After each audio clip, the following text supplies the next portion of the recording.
Welcome back to 7th Grade Mustache. On today's episode, we'll be speaking about the stash box. With winter approaching, there is a lot to be concerned about and a lot to be preparing for. Essentially, this should have been taken care of far in advance because you should be thinking about the winter in the summertime and thinking about summer in the wintertime. Stash money, ready when you need it, cash money. Buy things that you can sell quickly if you need money to pay a bill. There are many different things that you can buy cheap or marked down that you can turn and sell for a profit. There is always a expansion and contraction of everything on earth. Energy is at the core of that. But with this expansion and contraction comes the changing of the seasons. And with the changing of the seasons, there is the expansion into springtime with people being more jubilant and a lot more free with their spending, and this affects the economy. And so then there's a lot more money into the economy and people are a lot more outgoing and liberal minded when it comes to spending money. And this lasts all the way until the end of summer when people see that, okay, well, the fall is approaching and we got to get back to business because harvest time is coming, and all these types of psychosomatic, epigenetic imprinting that is thousands of years old that comes from an agrarian lifestyle where farmers would grow a crop and then they would harvest it and they would go and sell it in the market come harvest time. And then while the earth is dormant, these people would then find ways to keep themselves busy until it's time to sow the next crop. I don't think it's keep themselves busy, but I think you got to store food for the winter. You got to keep yourself busy because, idle hands are the devil's playground. But what I'm saying is that during that dormant season, there are ways that you should have been preparing during the summer to keep yourself preoccupied and productive during the winter months. And no culture is immune from this. Everybody deals with this in one way or another, depending on what the climate is. But the economic effects of that is felt by everybody. And so there are people who prepare for this through experience and wisdom, and people who do not prepare from this from just being boneheaded, hard-headed, and just not paying attention and just, living in the moment. Think of it like a vacation, a summer vacation. It's something that if you're smart, you plan this far in advance so that when you travel with ease and less stress. When you're in the airport, when you're at a gas station on the road, look around at the people around you and see who is stressed out, who is in a state of anxiety. And most likely the people that are not stressed they're well prepared and they've planned their travel itinerary and what they're going to do when they get there and their budget and how much they're going to spend. All this is taken into account so that your experience while traveling is pleasant. I can say that myself, the more I've planned earlier in my life, the more it's paid off as I got older. But that also applies to the people that you have around you. So if you have people around you who never plan, then these people are always going to be in this fight or flight state of mind. And being in this state of mind is exhausting. This will wear you down. So then what happens is that these people develop these vices, these coping mechanisms just to deal with this adrenal dump, this constant adrenal dump that's happening. And they then become a side effect of their own bad decisions. Look, we talk about all types of stuff, alternate agendas and people who want to destroy you and control you and put things in your body and do this and that to you. But it's important that you have the right mindset that protects you from the smaller things in your life that can create bigger tremors in your life so that you're better equipped to deal with these reptilian motherfuckers who want to control and dominate you. So therefore, when we're talking about these seasonal changes, it's important to understand that awareness is probably the biggest part to this equation, because awareness is how you develop these strategies that bring you a more comfortable lifestyle. Because beyond a certain age, you really shouldn't be struggling with the same things that you were struggling with in the early parts of your life. So then when you see somebody that's still living like a 20-year-old and they're 40. And I'm like, what is going on with you? What did you not pay attention to? What did you not learn? You know what I'm saying? So, like the old folks say, a hard head makes a soft behind. And so that's really what this whole stash box idea is buy stuff that you can flip and you can sell in a time of crisis. I mean, for example, there's all types of electronics that come out from time to time. There's new Apple computers and things that you can take and you can sell when you need a couple $100. Buy some of those, knowing that you can use it, but you can also sell it. So therefore, you're not too attached to it when it's time to sell it. Or you can invest in a pallet of Apple computers, fix them up, turn around and sell them. Have these side hustles that will make money for you so that cushion between a comfortable life and a stressful life remains as wide and as thick and as dense as possible. It's a firewall. Sometimes you got to think outside the box when it comes to shit like that. For instance, magazines, AR magazines, them motherfuckers fluctuate in prices like the fucking They don't know gold what you're market. talking about. What are you talking about? Magazines for your gun, AR magazines. You got to explain for people who don't use firearms too. Yeah, like a 30-round magazine. As crazy as that sounds, you can get one of those anywhere from like $4 all the way up to $50, depending on the market.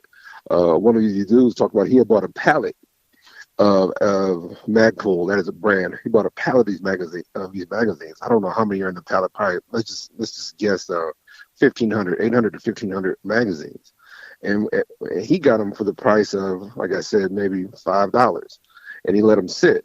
And then all of a sudden there was a run where you couldn't find 30-round magazines. Or what happened is that they're going to pass a law in an area that you can't have 30-round magazines, but you can be grandfathered.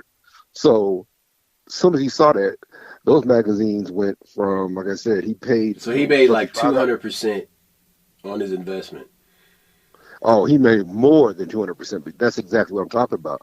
So if you can imagine somebody making, like I said, anywhere from 800 to 1,200 magazines or whatever, and he sold those for $20-$30. Yeah, he made a shitload of money. Enough, he said, he made enough to pay off the rest of his mortgage. I'm sure that wasn't his plan. He just thought he'd make a nice little penny. But you got when you make a decision like this, you're looking at fluctuations in the market. You're looking at, unfortunately, mass shootings or the threat of them. Right now, I live in Omaha. They're going to have a meeting on the 30th about bump fire stocks, and they want to pass a law you can't have a bump fire stock inside. Who is having this meeting? The city council. And I'm like, this is the dumbest shit ever. One, bump fires were illegal, and just for the record, I told you I had a bump fire. I forgot I had it, dude. And that's Agenda 21 bullshit. When they take this UN law and then they trickle it down to the local, not even state level, but the local city level. That is Agenda 21 laws being applied to your city. It doesn't make sense because they don't want civilians to. So I'm like, so what about all these kids? There are kids with switches on their Glock. They go to Chicago, they get them. There are kids in Memphis with switches on their Glock. So you don't want me to legally have something that's legal, but you're not enforcing the law where people are ordering switches from China. And I know the website. I know websites you can use for that, blah, blah, blah. But again, I don't recommend you buying switches, but even then, a switch for a Glock costs anywhere from $38 to $70. They sell them on the street for $200 to $300. So I'm not telling you to do that, but I'm saying that's just, there are so many things out there that are based on image and based on so many other factors, legal or illegal, that you can make money on. And what my homeboy's telling you, what my brother's telling you, is that sometimes some things you need to buy with the mentality that I can sell this at a later time. That you know what, if I get in a pinch, if times get lean, you can use this for bartering or whatever. And as for having a stash, sometimes the word stash has a drug connotation. Because back in the day, stash was your weed, or some people, But sometimes you have to create a stash to protect yourself. Sometimes a stash is something that you know what? When I look over, I'm like, oh shit, and I don't want anybody to go through anything bad. I don't want anybody to go through a negative situation. But you have, when you're doing well, some things you need to do things that will be in place in case you're not doing well. And I'm not saying that you're going to fail or fall, but I'm saying that many things you do. Look, and one of my side hustles, don't laugh, I sell dog clothes. Man, I found a sale on dog clothes, 50 cents. I'm selling them things for $10 a piece. That sounds corny. I know that's not what a black man does. Man, shoot, my neighbors love that stuff. So you have to look at where you are geographically. You have to look at where you are financially, and then you make decisions based on that. So having a stash is not a negative. Having a stash is a smart way to be to be prepared for whatever can come your way. Also, investing in items that are not luxury items will benefit you much more than things that are luxury items. I'll give you an example. Video game consoles are luxury items. And if you walk into a pawn shop, they're a dime a dozen. They're all over the place. So you'll be less likely to get money for a video game console than you would, say, a firearm. If you buy a firearm, a firearm is not a luxury item. There are those who would argue that it is, but it's actually a necessity. By taking, say, $500 and investing that in a firearm, it's actually a decent investment, and here's why. They don't depreciate in value to a great degree.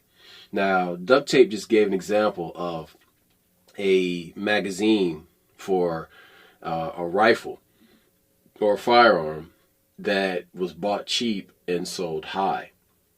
So bullets are another example of something that does not depreciate. Now that sounds crazy to a person who has no experience with this, but bullets have skyrocketed. Now, I know, yes, but they have skyrocketed. Yeah. Now, say Look, if you I'll went give you an back to example. 2012 and Yeah, you bought dude, 20 pallets of 9mm bullets, dude.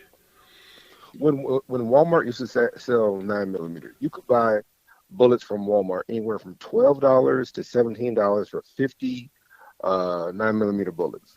Now, man, shit, you lucky if you can find bullets for 30, 40 bucks sometimes. And let's not talk about self-defense rounds or hollow points or something like that.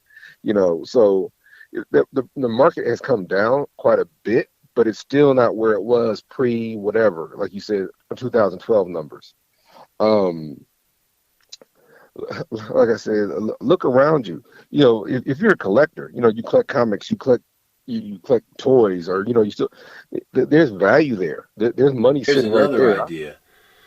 Invest in a hand press, a ammunition hand press. If you can learn how to hand press your own ammunition, dude, that's a money machine. You can make money with that thing. But naturally, most people aren't thinking like this because we have this narrow focus. Is like, I want to get this video game. I want to get this latest movie. I want to get this latest shoes. Now, there's a market for used shoes, yeah, but it's a small market and it's very niche, and it moves very slowly. Like, I have shoes I have worn once or twice, and I thought, I was like, you know what? I should go ahead and just sell these things. I only wore them like once or twice. And I went to do it, and the shit didn't move. And I'm like, all right, well, that was my investment that I used to like buy something that, I wanted to wear. If it ever sells, that's fine. But I mean, I'm not making a big deal about it. But that example is being used to show you that that is something that will not move fast. Whereas a firearm will move fast, jewelry will move fast, even automobiles will move even faster than any of those. Because if you invest in buying, used cars like from an auction and flipping them and making money, well, there's a lot of money to be made in it, but it's a long game, and you got to know what you're doing, because you can lose your shirt, if you're not savvy about when to buy, what to buy, and what to put your money into, and what's repairable and what's not worth repairing. So cars are another example of that. But real estate is a long game also. Now, I've seen, okay, with the whole real estate thing, I have seen all of the trends, all of the waves come and go. I mean, shit, man.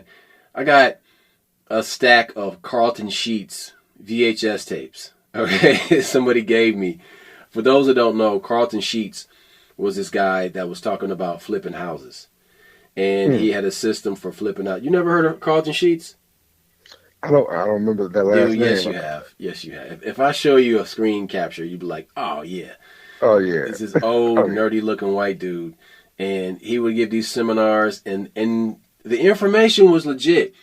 But the problem is this was right before the market became super saturated. Also, right before the Great Recession of 2008.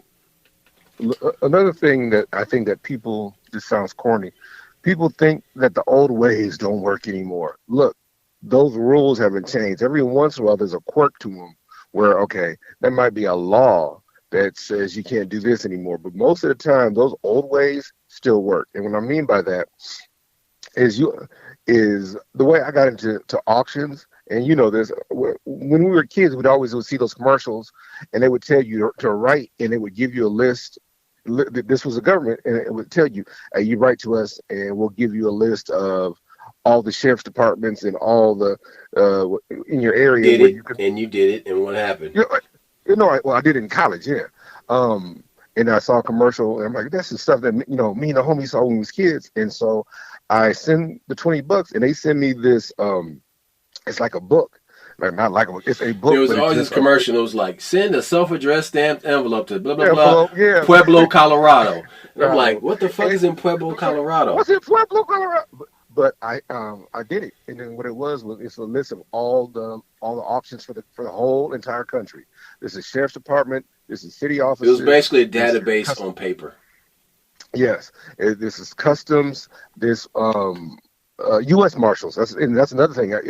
When I started buying cars, I started buying from the U.S. Marshals too, and so I got in college and I saved it. I got a good job, and one of the first cars I bought from the U.S. Marshals was a van. And then, I'm lying. Before that, I bought it was a 1996 Acura 2.TL. It's the one that replaced the Acura Legend. And I got that for like $3,000. I sold it for $5,000 or $6,000, and I was hooked ever since. But that information, and that's what I mean when I say the old ways are still good. Most of those numbers in that book, don't laugh, are still good. Because if you dial one of the numbers, they'll still connect you. They'll still like, okay, no, that he's no longer in charge, or she's not here anymore. But this is the person that does that, and then you realize that you still can use that to find out the U.S. Marshals. You still can use that to find out, the county treasurer for that area, and when they have auctions. So a lot of things you think are outdated, the concepts are still good. Even if you have old information, it's still valid. And nowadays it's called a side hustle. That's a big thing. I think what drives me crazy is how they use nigga terms, black terms, stuff that we used to say when we were kids. And that's a thing now. Like flipping houses. People do realize the term flipping houses comes from drugs. Flipping drugs, the term flipping was you would buy a kilo and you would flip it. You buy a kilo for $20,000 and you would sell it for $80,000. That's flipping. Well, that's how the house was. These guys who were drug dealers had to legitimize their money, so they would buy rundown stuff, and a lot of them were already carpenters. A lot of them were already tradesmen. They just happened to be in drugs, and that's how the term flipping houses came to. That is a drug term. Don't ever get that twisted. And so many of the things that I don't want to. How do you say it? Many of the things that we laughed at or were things that that were, as you said, niche are now the mainstream. So you want to make a side hustle where you can make hundreds of dollars and you not do shit? Well, go here. And so you're hearing these terms, and all of us, growing up, we always had two jobs. You know what I'm saying?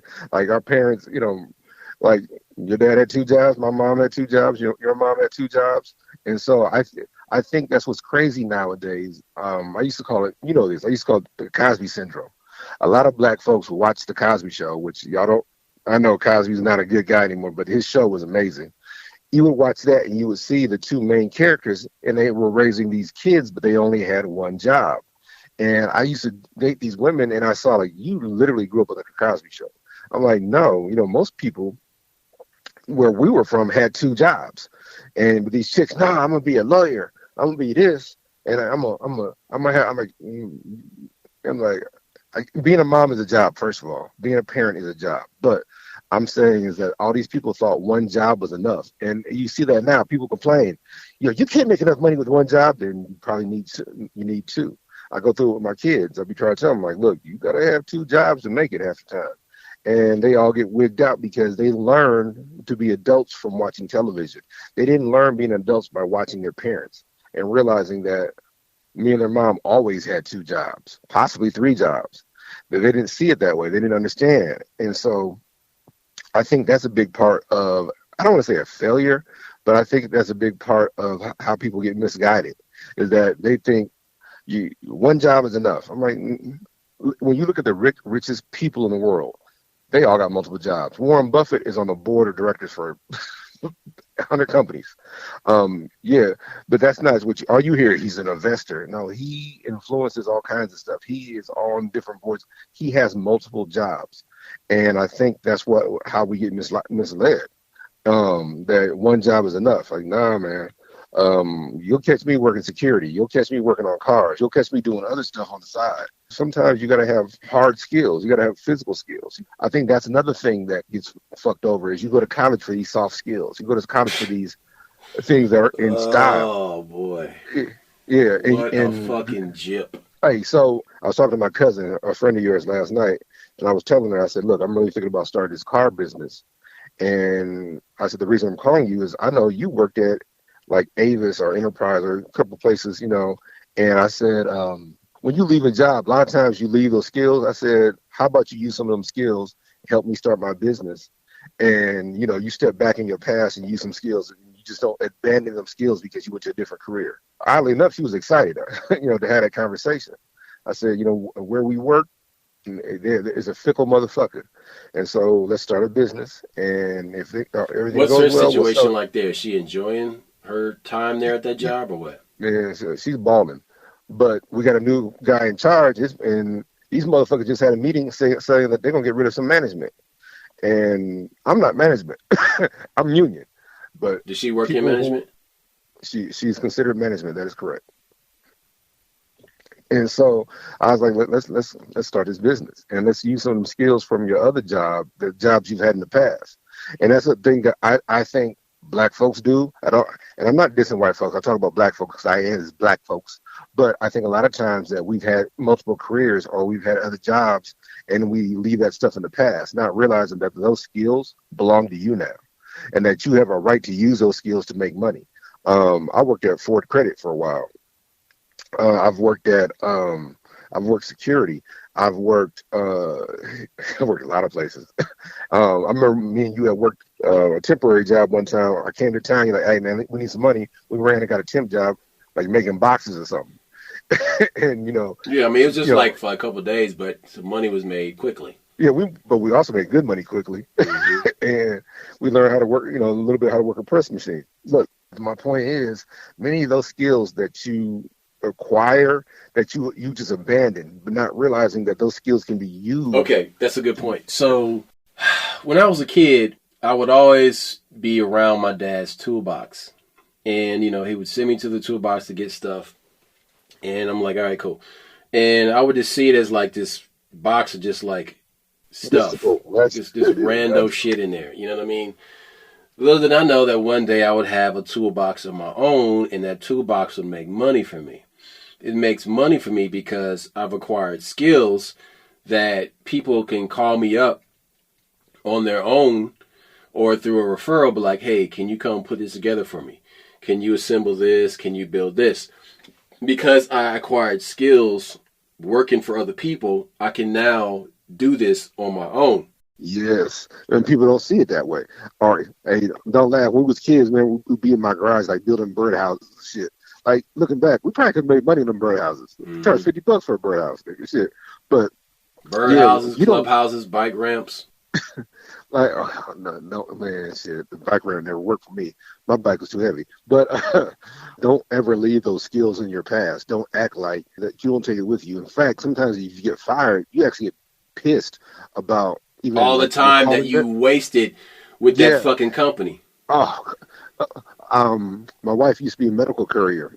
Now that shit is a side hustle. People are making, $2,500 a month doing medical courier. Going to pick up stuff. No, what's crazy is that the jitney business is now a fucking app. Legit. It's like, which blows my mind, is that everybody's a jitney now. Now, for those who don't know what jitney is black people slang for an old dude that you would call on the phone to come and pick you up at your house and take you wherever for super cheap. Y'all listen, that has been around since the 1970s. Okay, it's called a jitney cab. Yeah, they call them jitney cabs. So if you in a black neighborhood or around an old black person and you mention the word jitney cab, oh yeah, man, that's Cecil.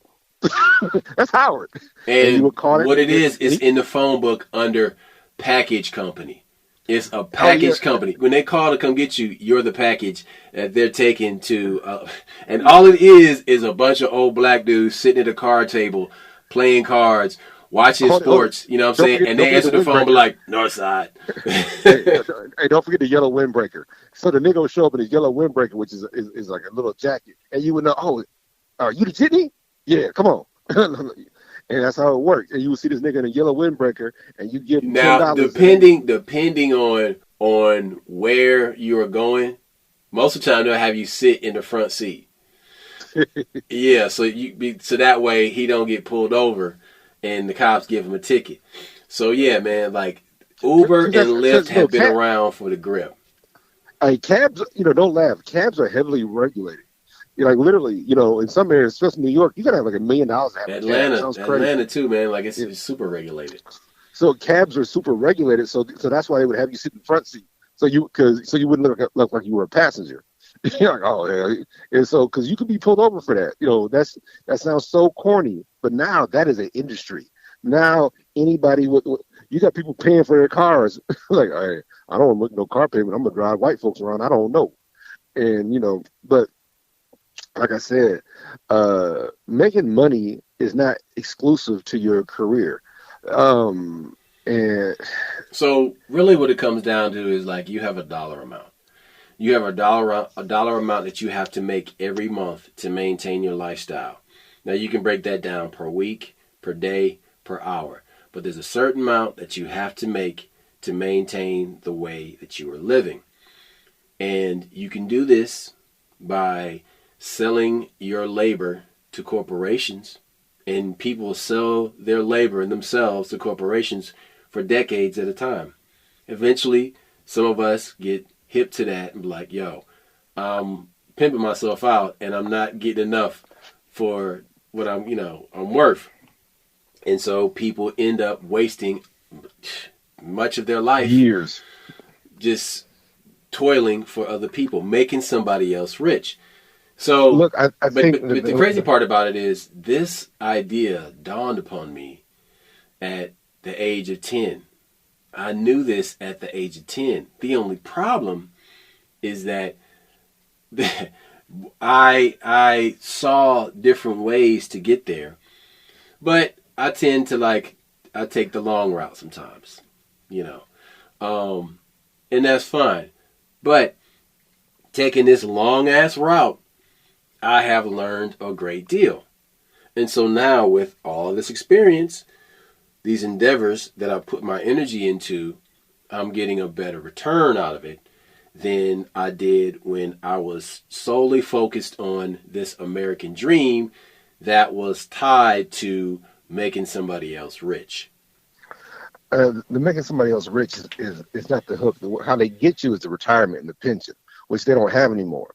And so I think, because you understood, like you would work a trade job, you would work for the phone company, you would work for, you'd be a teacher, you work for the school system, and you would work 20 years, 25 years, and then you would have a pension. And nowadays, most of these jobs don't have pensions anymore. You didn't mind working for the phone company, making a decent wage, not making, not making no $50 an hour, but you're making, $25 an hour, but you had a pension at the end. And that means that you were taken care of, that you were getting, $1,700 a month for the rest of your life. And then you were also getting Social Security. So you'd be like, you'd be decent. If your house was paid for, that's decent money. Yeah, that's gone. Now they got a 401k, which is not really, people don't understand. 401k is a tax code. It is not. See, I thought 401k meant that you had 400,000 put away. No, that's not what 401k means. 401k is a tax code. How they get people. They needed more money in the stock market. So how do you do that? You get people this shitty retirement, and you're taxed on it. You're penalized on it, but it was investing money in the stock market. It's a legalized Ponzi scheme. It's not even a Ponzi scheme because it doesn't flow down. It's just you're throwing money into the stock market and you'll get some return, but you still got to pay taxes on it. So it's a way for people to put money in the stock market and still have to pay taxes on their retirement.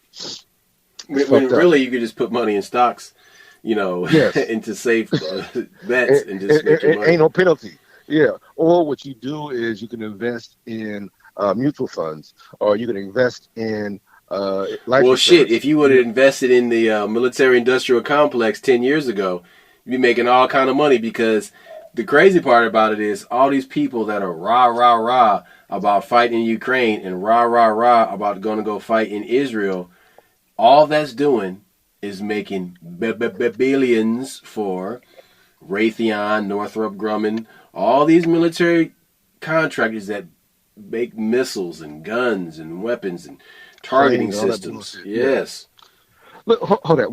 When I say bullshit, it's not bullshit. It's the fact that the war is bullshit. Half the time, these wars are over boundaries that are invisible. These wars are over things that are bullshit, and people really lose their lives over. There's a huge thing going on in the Middle East.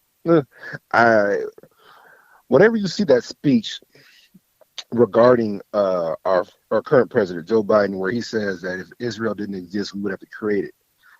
It doesn't make, what is he talking? What he's saying is that we would have to create a presence in the Middle East. So we might as well just invest in Israel. But now, there's some problems with that, because anywhere else, if somebody had dual citizenship, they wouldn't have these positions. But these people have dual citizenship, and they have positions in our government, in our society. And I'm like, they got a little bit too much influence. And, our current president has said a lot of things in the past that I do not agree with now. That crime bill, don't agree with that. He put a lot of black folks in jail for drug use, but his son, yeah, that man's a trip. The hypocrisy. Look, the reason you need a side hustle is because you need to be financially independent, and you need to always have a backup. Right, when I but was a you kid, often hear things about investing in gold. And yes, this guy, Grant Cardone, was on a show being interviewed recently.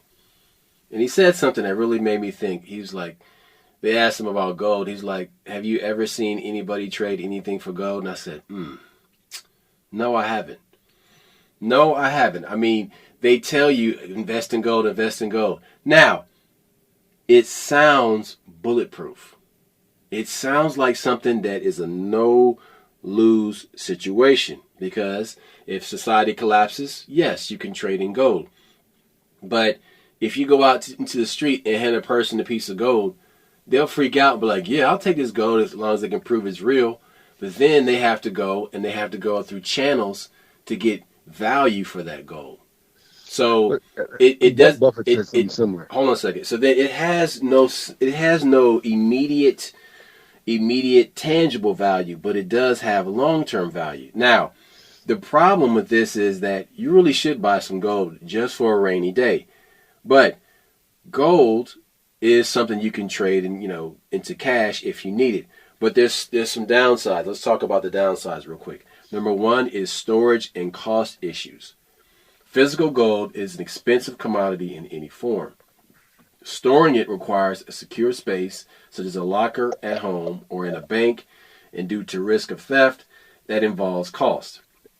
Anytime you need the gold, you will have to physically go and get it. It will not come to you as other financial products do.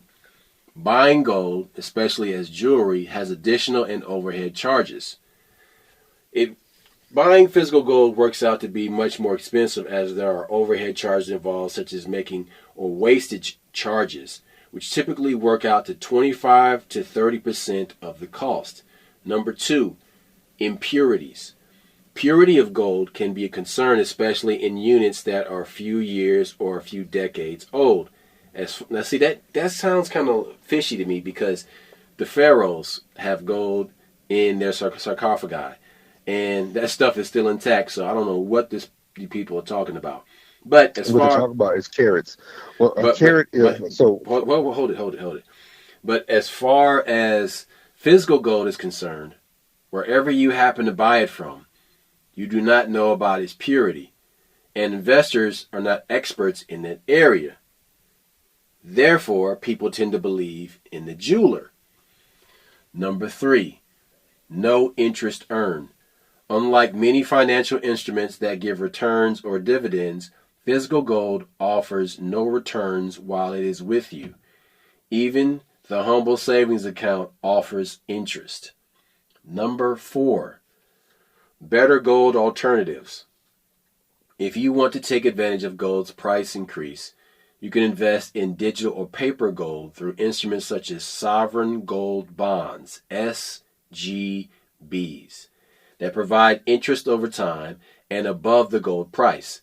While you receive no additional interest on physical gold, with SBGs, you receive a 2.5% return over and above the asset price.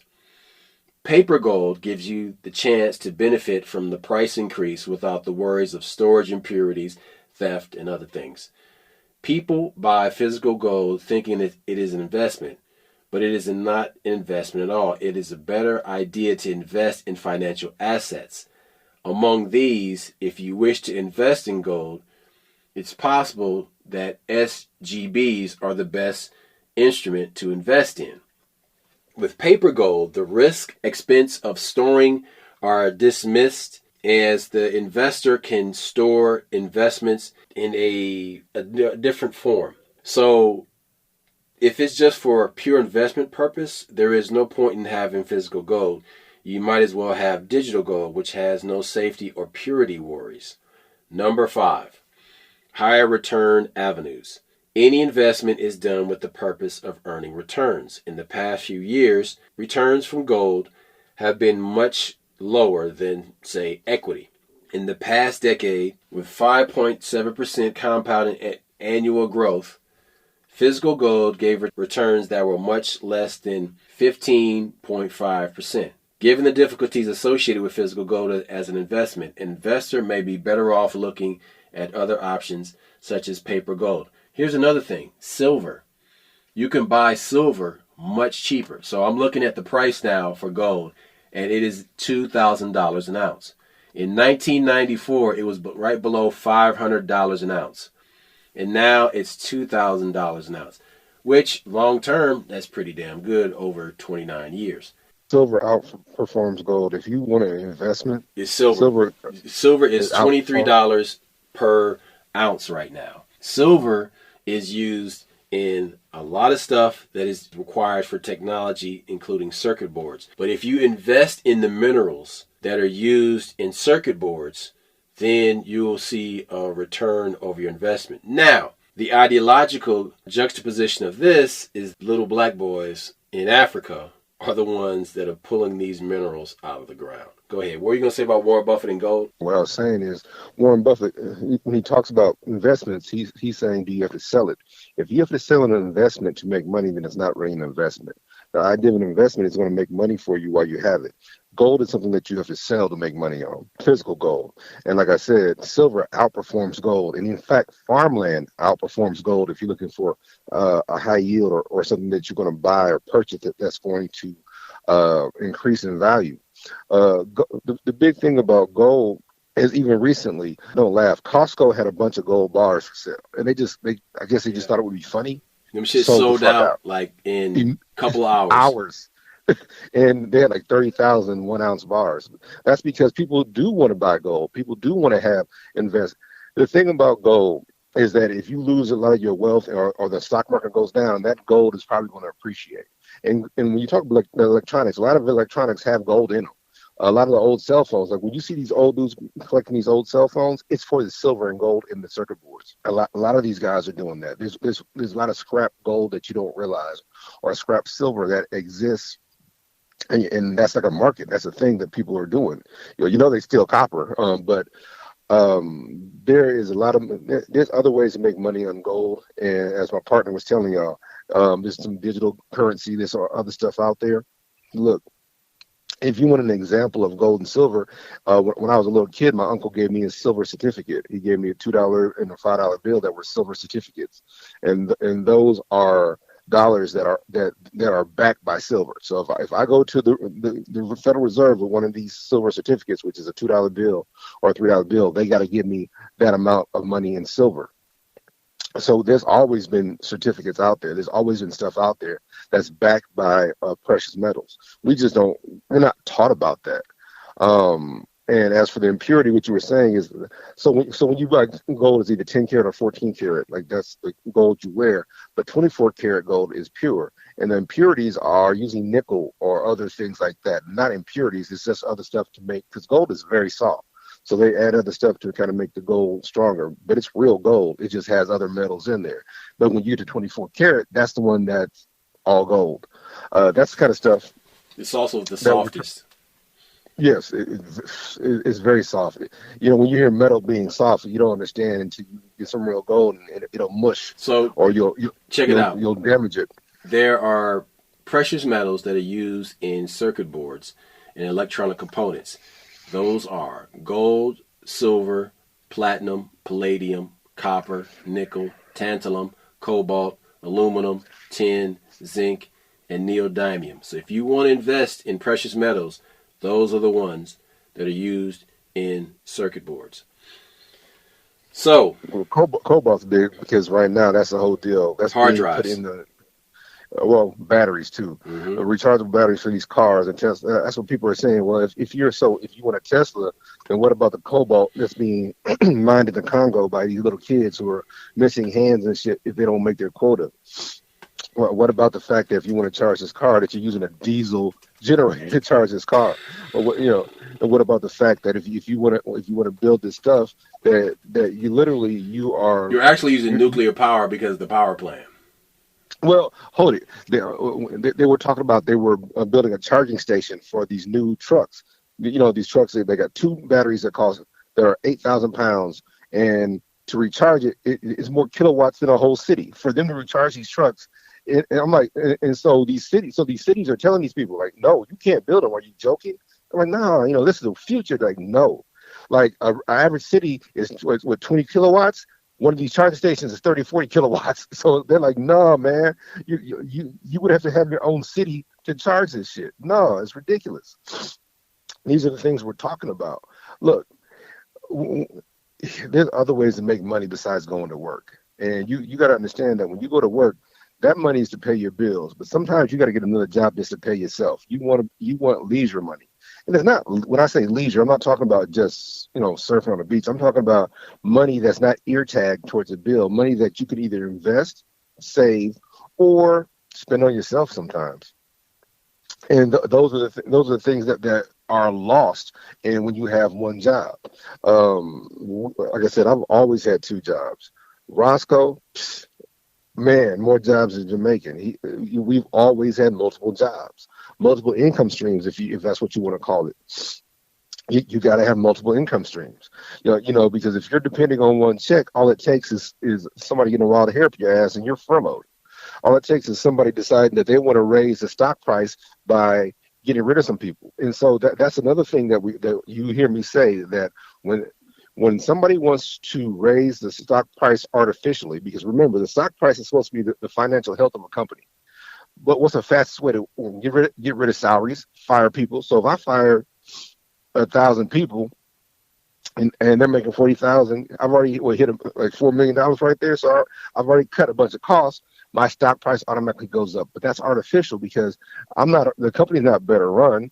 I didn't take on more people or more work. Excuse me. I didn't take on more services. But what I did was I got rid of some salaries. I dumped those salaries. Now all of a sudden that stock price goes up $28, and everybody says I'm a genius. I'm not. You're not. You're not. But that is what your livelihood is tied to.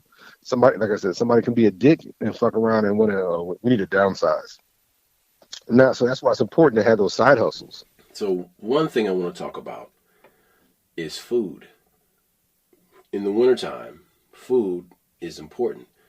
Food is necessary because you're using more energy to heat your body and keep yourself warm. So it's important to have food stored for the wintertime in case there's some type of natural calamity that prevents you from going to the grocery store and purchasing more food. So, therefore, you want to have dry goods stored for when you need them. Now, dried goods can also be dehydrated and cured meats. Just because you're storing food doesn't mean it has to be all oats and beans and noodles. You can actually have dried meat, jerky, or cured meat, sausages, stored for when you want to slice up some food, some meat, and eat it, when times are lean. Another thing that you should make a relationship with or begin to do if you are a meat eater is find a local farmer or find a hunter if you don't hunt yourself and pay them for some of the game that they kill. So for example, if you know a guy who's a deer hunter or he hunts elk, pay him, say, listen man, the next time you go out, the whole deer, I'll pay you for it. I want to take that and freeze it and put it in and have it in the freezer so that in the wintertime, if we need it, we have venison, or we have elk, or we have XYZ. Yesterday, I was working far out the city in the countryside, and I was driving up this country road, and I saw this old pickup truck on the side of the road with this big old sign in the back says, small farm beef. Contact us for any cut of beef you want, we have it. And so basically what that farmer was doing is advertising, hey, like I have cows that don't have a bunch of hormones in it, and I got everything you need from the rooter to the tutor. So, and that farmer probably also has chickens, so you can probably get eggs from them, because 2 years ago you had this mass exodus of people going back to backyard chickens and goats and growing their own food. What I'm saying is cover your ass, because your grandparents had a pantry. Just because you think you hip, slick, and cool and you live in a high-rise, some big city, you don't think that you have to have a pantry. Yes, you do. Because all that DoorDash bullshit is making money for other people while you eat one meal at a time. Definitely find a way to have at least 30 days worth of food. 30 days worth of food for you if you're alone, or you and your family. Because people get desperate when they can't eat. And if you don't have firearms or weapons to protect yourself, they're coming for you. And they're going to take whatever you got. And if you don't have nothing, well, if you're a woman, then your body is a resource. So therefore, to protect all that, your assets, you need to have food for you to eat. Look, what my partner is saying is, you said this can never happen. You laugh. But all you got to do is look at Hurricane Katrina. And when they released those criminals, back into the general population, they did all kinds of fucked up shit in that Superdome. People don't want to talk about that no more. Atrocities.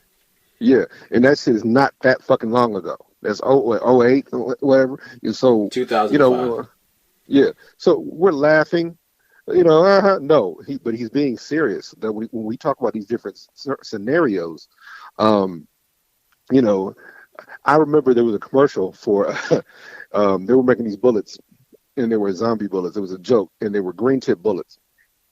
And they said it could never happen.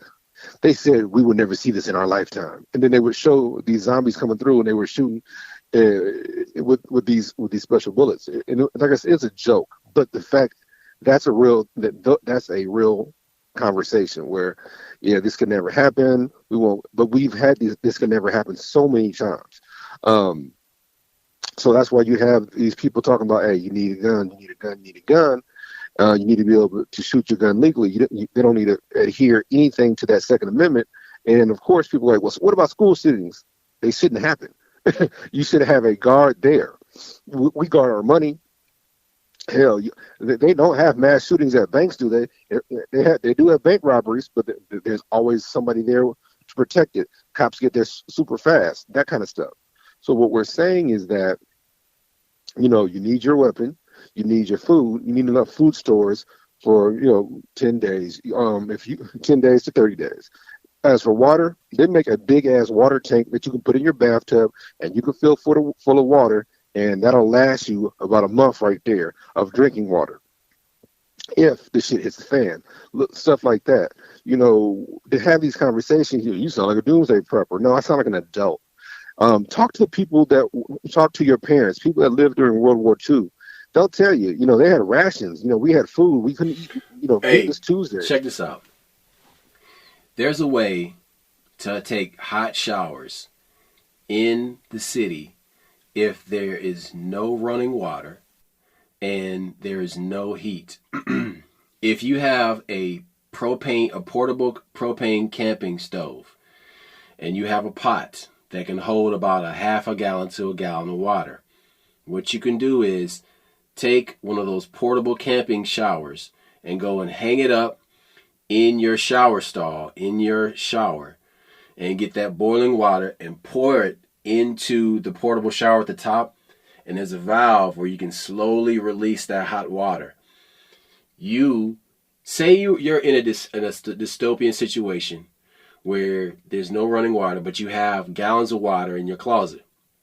Well, once or maybe 3 times a week, you can go and take a hot shower with that camping stove, heating up the water, and that portable camping shower hanging from your regular shower in your shower stall.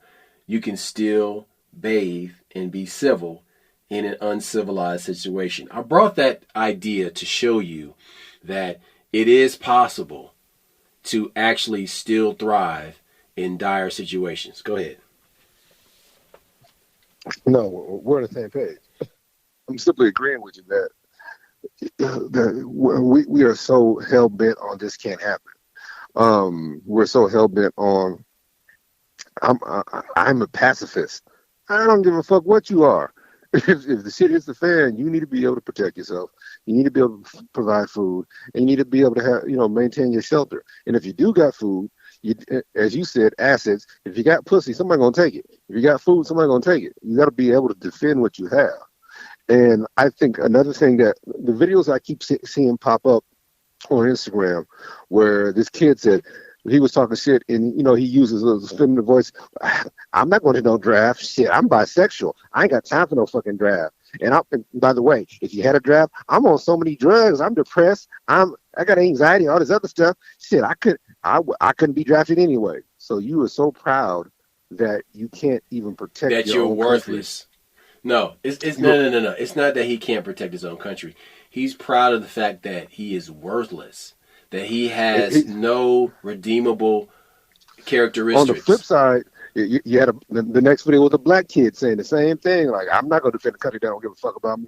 I agree. America is steeped in racism, steeped in all these different things. But the fact of the matter is that if there was another regime, who would allow you to live the lifestyle that you live? Listen, man. Listen. Those aren't the people that's going to fight. People like that are talking are not the people. And you know what happens is those people end up being one of two individuals in that situation. Either they're forced by the harsh realities of war to pick up a weapon and start fighting, or that is House Negro 2.0, and that person will sell you out when you're a freedom fighter, and they'll be siding with the enemy so they can get a hot meal and a hot shower. Look. One, we've seen it with how many of these motherfuckers were Nazis? How many Soroses and Coco Chanels and all this other shit? The Nazis had better uniforms. Yeah, the motherfuckers were spies. But the point that needs to be made that what you said, you really didn't say shit. Talk to all those Jewish people that were in World War II. You mean tell me that they weren't gay? They weren't bisexual. They weren't neurotic. They weren't, and they still fought. What you're trying to say is that I wouldn't fight for my country if they drafted me. Yeah, but so you mean think that you think that people in World War II weren't gay or whatever sexual there is? Yeah, they were. They were fighting.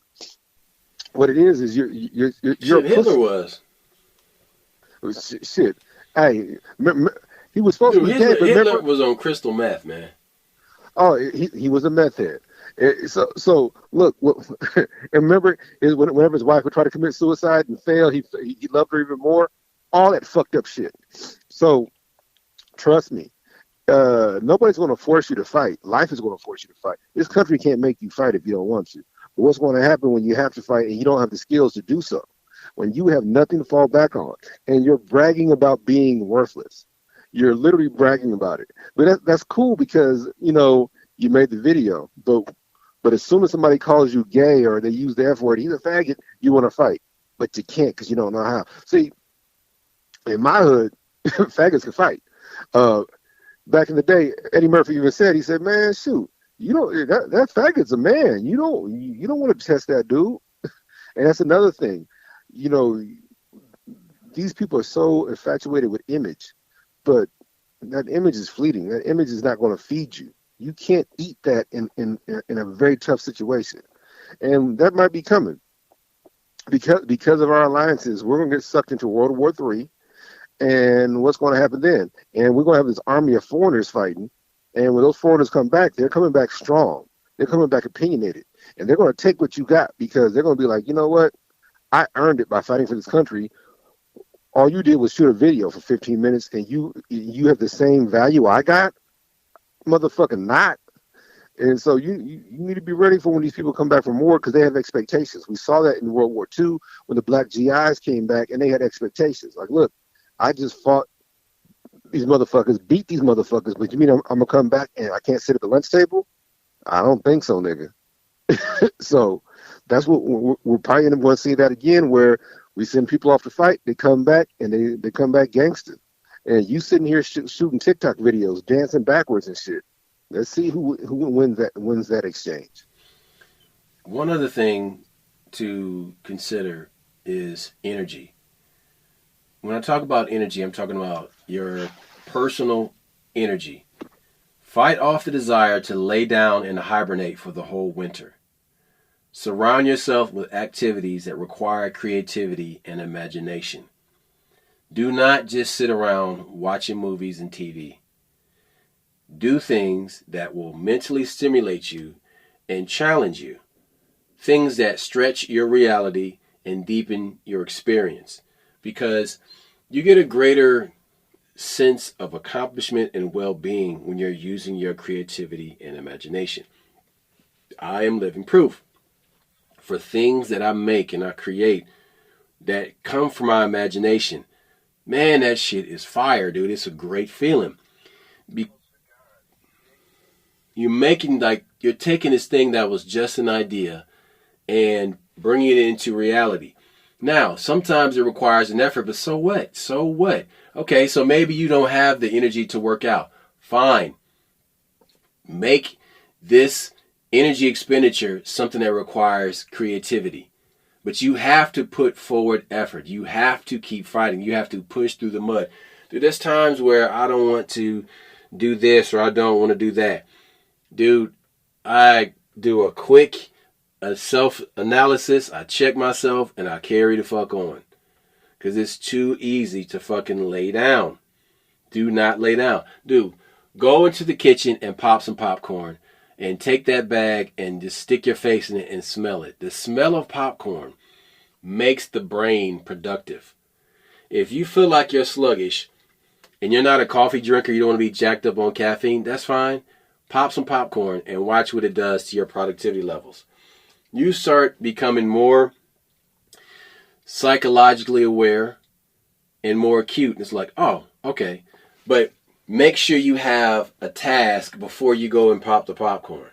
Make sure there's something that you want to do right after that or while you're doing it. But make sure that you have these things around you to bounce your light off of, to reflect your light off of. Because whenever I feel like I'm having a slowdown in creativity or like any type of like roadblock or mental block, I have things around me that I can look at that'll help me to get back on track.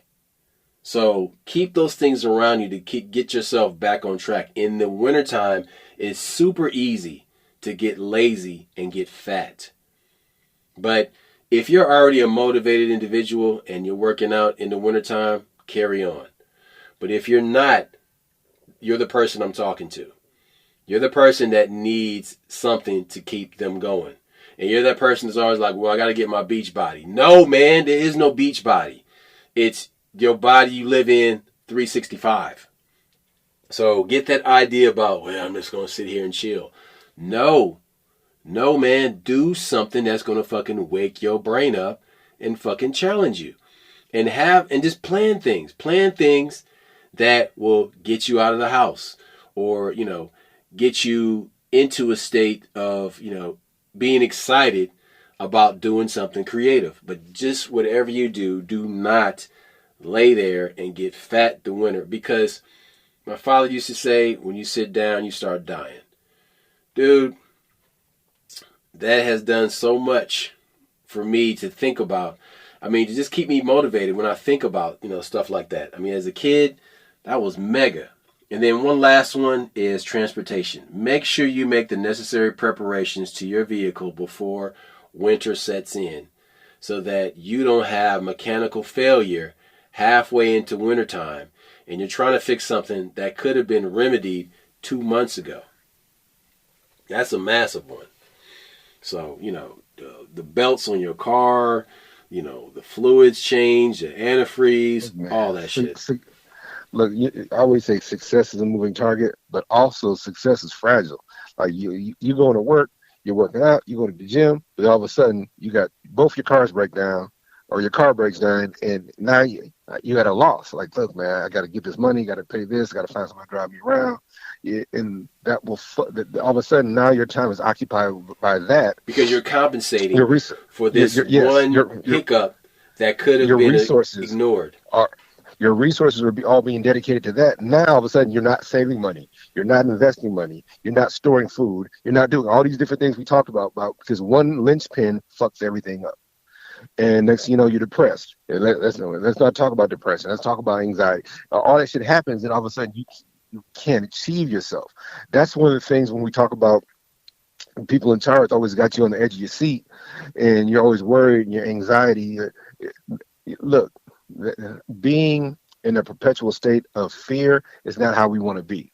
So you got to prepare for stuff. You got to do maintenance, routine maintenance on a vehicle, oil changes, tires, that kind of shit. Like my brother just told you, winter's coming. You got to take care of that shit because if you don't, you're going to cost yourself way more money in the future. Look, that's all I got. We out. Peace. Holla back.